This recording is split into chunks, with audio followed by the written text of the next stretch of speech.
Tout a commencé le vendredi 19 décembre 2008. Mon fils aîné, Jérémy, comme tous les matins, il part au lycée. Mais ce jour-là, il n'arrivera jamais au lycée. Il y a un père de famille qui emmène son enfant à l'école, qui le percute sur le passage piéton. Puis il le tue. Peu de temps après, j'apprends que ce père de famille, c'était un gendarme. Et là, ma haine a été encore plus forte. Parce que pour moi, ils doivent montrer l'exemple, quoi. Quand Jérémy est parti, je suis resté avec tellement de regrets. Les heures qui suivent, je vais les passer à la morgue. Je veux passer le plus de temps qui me reste. Je passe des heures là, je m'endors même dans cette morgue froide. Et à cette période, on est à quelques jours des fêtes de Noël, 5 jours. Les fêtes de Noël, c'est des moments de joie, des moments où on offre des cadeaux aux enfants. Et ce jour-là, je réalise que j'offre un cercueil à mon fils. De là va suivre une période pour moi qui va être très difficile. Ma peine est très forte. J'arrive pas à la surmonter. Je connaissais déjà Dieu à cette époque-là. Mon épouse va à l'église, continue à aller à l'église. Elle y reçoit du réconfort, mais moi, je me lance dans l'alcool, les joints et tout ça, en pensant que ça va m'aider. J'ai besoin de me chambouler, de me défoncer, j'ai besoin de ça. Et, enfin, je pense en avoir besoin à ce moment-là et je me perds là-dedans. Je pense plus qu'à moi, à ma peine, à ma souffrance.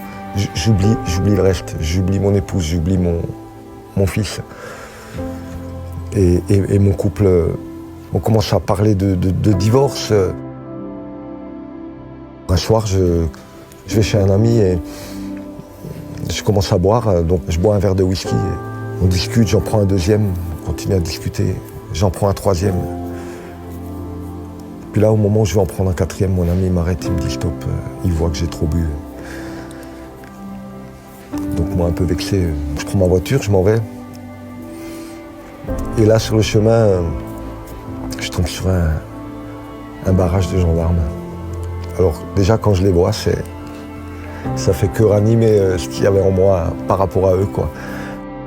Le gendarme, bonsoir, contrôle d'alcoolémie, et il me dit, est-ce que vous avez bu?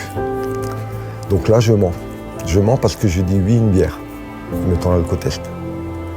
Je le souffle. Je lui redonne, il regarde, il lève la tête, il me regarde, il me dit, c'est bon, monsieur, circulez. Et là, j'y crois pas ce que j'entends. Bon, je pars et à ce moment-là, Dieu me parle dans mon cœur. Je sens que Dieu me parle. Et ça faisait un bail que je l'entendais plus. Et là, Jésus me dit qu'il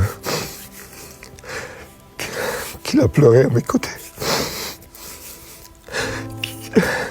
Qu'il comprenait. Et ces paroles, elles étaient douces, mais en même temps, je sentais la gravité de ces paroles. Et j'étais persuadé que si je continuais, il ne serait plus à mes côtés à ce moment-là, quoi. Et je sentais aussi que Jésus me tendait la main ce soir-là. Mais c'était ce soir-là qu'il me l'attendait. C'était pas le lendemain ou un autre jour, c'était ce soir-là. Et moi, fatigué, je l'ai saisi, quoi. Quand je l'ai saisi, ça pouvait commencer la restauration de mon couple. Mais c'était pas non plus facile parce que il y avait le pardon. Le pardon. J'en ai versé encore beaucoup de larmes pour arriver à pardonner parce que pardonner à l'homme qui a renversé, c'était pour moi pas possible. J'en voulais tellement. Mais un jour, je lisais ma Bible. Et là, dans Matthieu 6, au verset 14 et 15, je lis « Si vous ne pardonnez pas aux autres, le mal qu'on vous fait, votre Père qui est dans les cieux ne vous pardonnera pas non plus. Mais si vous pardonnez le mal qu'on vous fait, votre Père qui est dans les cieux, il vous pardonnera aussi le mal que vous faites. » Et ce verset, je l'ai pris comme un coup de massue. Ça m'a fait tilt, quoi. J'ai dit « Waouh, c'est... » Parce que je pensais à cet homme quand je lis ça. Et j'ai dit « C'est ça, c'est le pardon.